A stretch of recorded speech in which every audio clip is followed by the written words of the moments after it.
Welcome back to the CSP Elite Baseball Development Podcast. I'm your host, Eric Cressey, and we are back for another edition of Pinch Hit Friday.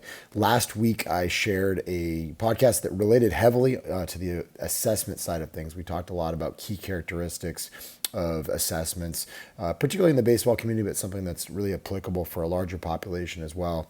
It was super well received, and I had a few more ideas rattling around my brain, so I decided to come up with a part two. So we're going to cover 10 more things that you should know on assessments. So here are a few thoughts that really came to mind as I dug a little bit deeper on this. So the first thing is, just like training, assessments should be more specialized. Over the years, we've seen more and more folks become baseball-only strength coaches or hockey-only strength coaches, and certainly we've seen that same level of specialization in rehabilitation specialists, orthopedic surgeons, things like that.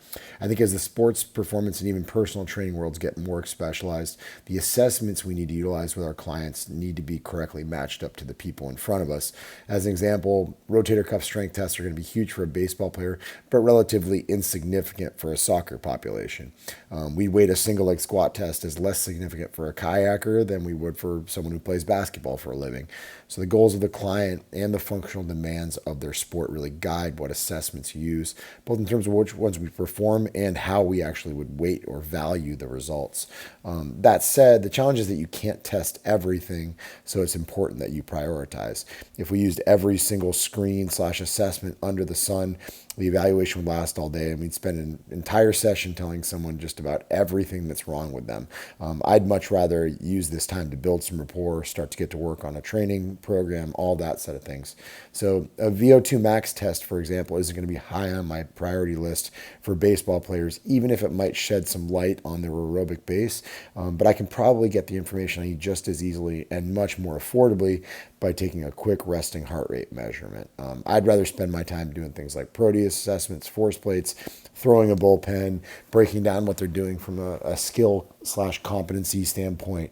So just ways that we want to make sure that our assessments are always going to be more specialized and in tune with what the athlete really needs. Number two, remember that every good test that has an unfavorable outcome immediately sets you up for an even more telling retest. So any assessment is going to give you a glimpse into what could possibly be wrong or right about how someone moves. But the more important question is what intervention, is going to make a difference for them. Their squat pattern might improve when you give them an anterior counterbalance. Their hip internal rotation deficit might resolve when you give them a little bit more core recruitment, or you ask the massage therapist to work on them a little bit. Maybe their shoulder pain goes away when the massage therapist works on their scalenes, or when the assessor kind of guides them into a little bit more scapular upward rotation. These are all things that are just modifiers. So good assessments have a retest component. You identify a movement limitation and you try some kind of intervention to see if it can give you some transient improvements. And I think one of the things that's interesting is if you look at the selective functional movement screen system, they always talk about starting with dysfunctional, non-painful patterns. So in other words, finds the things that don't look right but don't hurt. What interventions clean up these aberrant movements in non-painful areas, to give us easy adaptation. So for an example, maybe someone has very limited thoracic rotation, but it doesn't hurt. It just doesn't go anywhere. You might attack that thoracic rotation, and before you know it, you've got a better shoulder flexion overhead. Maybe you've got some more shoulder internal rotation. So it doesn't just expand our movement repertoire to attack these DNs, but it also facilitates athletes buy-in because they realize that you're trending in a better direction for how they need to move. Number three, thorough assessments have elements of movement quality, force velocity qualities, and work capacity. So I'll use a CSP assessment as an example. Folks come in, we do a meet and greet, we go through, health history, injuries, we talk to them about their goals, previous training experiences, but then we actually go through a thorough movement screen. We're looking at, everything from table assessments with range of motion to more, kind of dynamic assessments, overhead squat, overhead lunge walk, push-up variations, scapular control drills. We might do some manual muscle tests of the rotator cuff, all those things that you would expect from a movement quality assessment. But we also need to check force velocity qualities, right? We should test rotator cuff strength in this population. In our case, we do a force plate assessment of Hawkin Dynamics. We'll do a Proteus power test as well. So we're looking at force velocity qualities that are specific to them. And then, certainly you want to learn about work capacity. And I've never found a better way to learn about work capacity than to simply take them through a training session on day one. It's nothing too crazy, but, we might get through 4 to 6 exercises and just teach some of the really important things to us. It gives us an idea for kind of like what their predominant learning style is, but also it tells us a lot if they're pretty gassed out on a basic training session on day one. That tells me that, their heart rate's going sky high and they probably don't have the underlying aerobic capacity to really bounce back between sets, let alone between sessions. So we've got to get to work on some of that side of things. Number 4, you need to have assessment regressions for people who may not perform certain tests because of pain or poor movement competencies. As an example, I like to use the Titleist Performance Institute screens called lumbar locked rotation to assess thoracic rotation. In order to do that, you kind of have to get on all fours, so hands and knees, and you have to sit your butt all the way back to your heels. So that requires a lot of knee flexion. If you have someone who's really, really short in their quads, maybe they got a history of meniscus pathology, they've got a Baker cyst in their knee, or maybe, in a general population that a knee replacement or has permanently lost that motion, it's just not a good test. They can't get in the position you need to really get a good quality number for thoracic rotation. So for those folks, we get them upright, we do a seated thoracic rotation screen, and maybe the number will be different than what we're used to, but at least we get a little bit of a subjective appreciation for how well they rotate. So as a good rule of thumb, you're going to need more alternatives to general screens, i.e. things that involve more joints and motor control challenges than you are for specific screens. So, that might be a shoulder internal rotation measurement. So when you look through your assessment approach, start to consider how you might regress things when things don't go as planned. You want to make sure that every assessment you do, if for some reason it doesn't jive with someone, you need to be able to get, important information in a similar spot or a similar pattern without necessarily exacerbating their symptoms.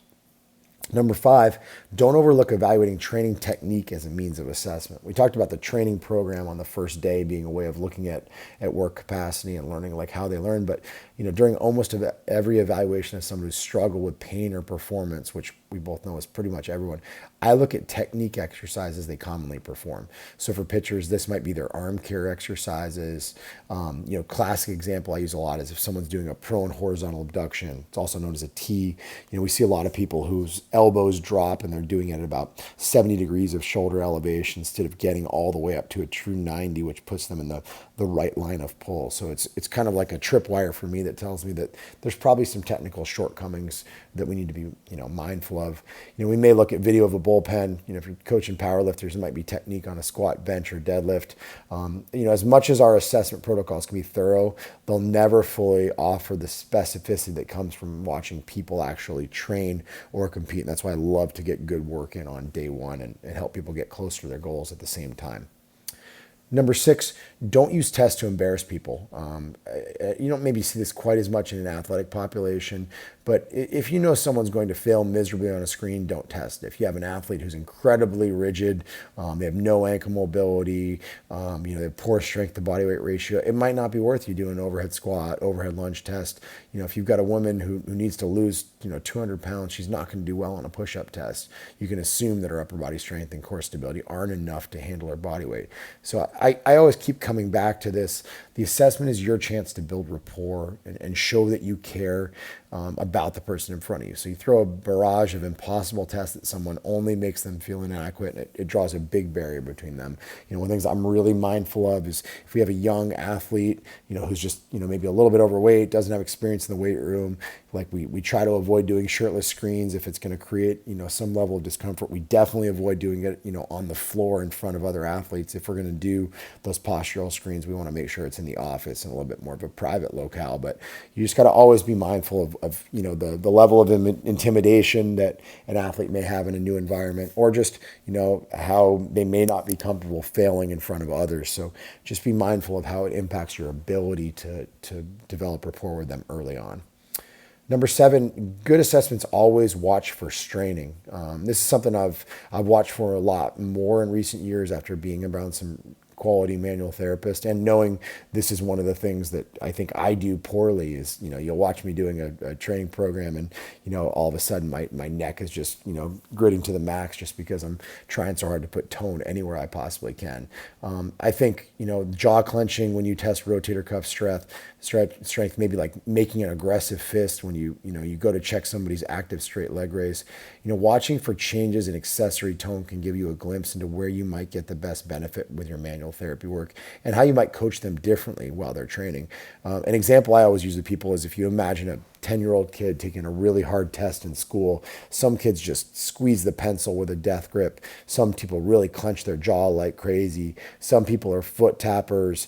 Some people just kind of shrug their shoulders up. Everyone throws their tension in different places. So I really think there's a lot of value in looking to see where straining is. So as you go through your tests and you're getting all this, potentially objective data, just make sure that you're also mindful of the subjective stuff, the more qualitative descriptions of how they move. And it's probably something that's going to help you a lot with your coaching on the tail end.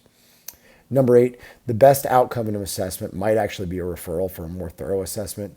At least once a year I have an assessment come in, but without doing any training, I refer them on for further evaluation where it's simply outside of our scope of practice to help them. It's usually something that's very clinical in nature, and I feel that they need to see a medical profession before we start working with them. This would be significant radicular symptoms, people who are dealing with shortness of breath, lightheadedness, things like that, where maybe I think there might be a blood clot or something like that.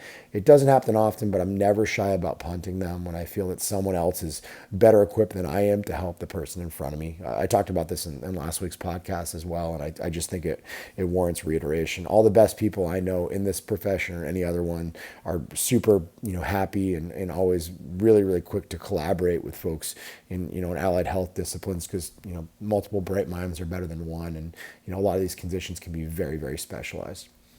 Number 9, don't ever take their body weight word for it. In other words, if someone tells you they weigh 200 pounds, still have them weigh in. And we do it on the force plate, so it's a little bit less awkward and all that stuff. But I once had a 6'8" pitcher tell me that he weighed 235 pounds. The next day he walked in and remarked to me that he actually weighed in and was 253 pounds. And 18 pounds isn't a huge percentage of total body mass on a 6'8", 253-pound guy as it is on a 14-year-old kid who weighs 105 pounds. But it still tells us a lot that he could actually swing 18 pounds without even feeling it. That's a sign of an athlete who has certainly poor body awareness and a lack of nutritional control, particularly if they weren't a good 18 pounds. You're just better off measuring than just asking. A side note, obviously this applies to male athletes only. I never weigh female athletes for obvious reasons. That's a podcast for another day, but a very slippery slope. So please tread lightly in that world and make sure you're handling it appropriately. But in the male population, by all means, pop them on the scale regularly. In some cases, when you got a bunch of skinny teenage athletes, there may be a place for actually using it like a little bit more of a competitive landscape to challenge them to gain weight. And then last but not least, this might be the single most important takeaway from this. Good assessments include meticulous note-taking. I often find myself looking back on notes we have on long-term clients to see how their movement and, in accordance with that, their prescribed training has evolved over the years.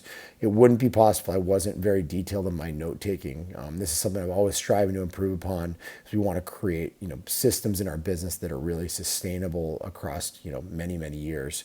Employees move on, clients' programming responsibilities may be shifted to another staff member.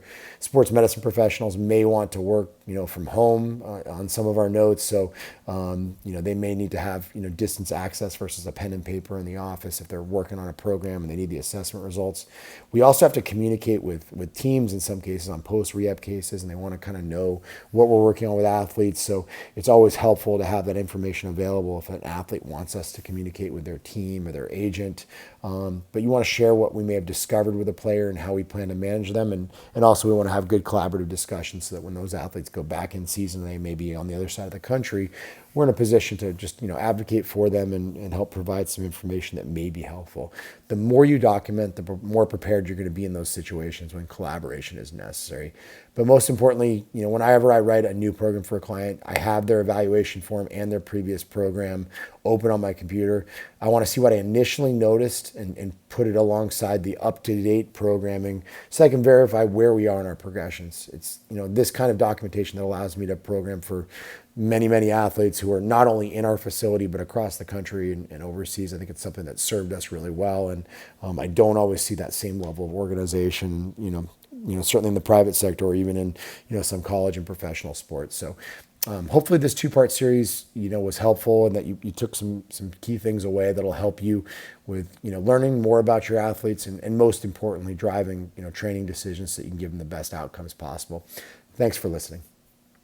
This episode is brought to you by AG1, the most comprehensive NSF certified for sport daily nutritional supplement I've ever tried. With so many stressors in life, it can be difficult to maintain effective nutritional habits and give our bodies the nutrients they need to thrive. As a father of 3 young kids and a co-founder of multiple businesses in multiple states on top of still being an avid exerciser, I know that busy schedules can really take their toll on us. Whether it's poor sleep, exercise or life stressors, environmental factors, or simply not eating enough of the right foods, we can often wind up deficient nutritionally. This is where AG1 can really help. It's a game-changing nutritional insurance policy. They simplify the logistics of getting optimal nutrition on a daily basis by giving you just one thing with all the best things. That's why I use it daily, as do several of my family members, and we recommend it to a lot of our top athletes. One scoop of AG1 contains 75 vitamins, minerals, and whole food sourced ingredients that work together to fill the nutritional gaps in your diet to support energy, focus, digestion, and recovery. And this can all happen for less than $3 per day and without taking multiple products. While most nutritional supplements come to market and stay stagnant, AG1 continues to obsessively improve this one holistic formula based on the latest research, producing over 50 improvements in the last decade alone. They invest in the most absorbable and natural source of each ingredient and go above and beyond in third-party testing to ensure their customers continue to receive the highest quality and best tasting nutrition habit on the planet. Whether you're keto, paleo, vegan, dairy-free, or gluten-free, it'll work for you, and it contains less than 1 gram of sugar per serving. They put 75 ingredients through the rigorous NSF certification test to come up with a safe formula that's trusted by some of the world's top athletes, including many of our own at Cressey Sports Performance. Right now, AG1 is giving our listeners a special offer of 10 free travel packets with their first purchase. Just head to drinkag1.com/Cressey and claim this special offer. These travel packets are perfect for supporting your immune system, energy, and gut health while you're traveling for games, training, or simply on the go. They can be great counterbalance to the less than ideal on-the-road food options that are out there for a lot of our traveling baseball players. So if you want to bridge the gap between deficient and optimal and give yourself the best chance of getting nutrient diversity, head to drinkag1.com/Cressey to get 10 free travel packets with your first purchase. Again, that's drinkag1.com/Cressey, Cressey. You won't regret it.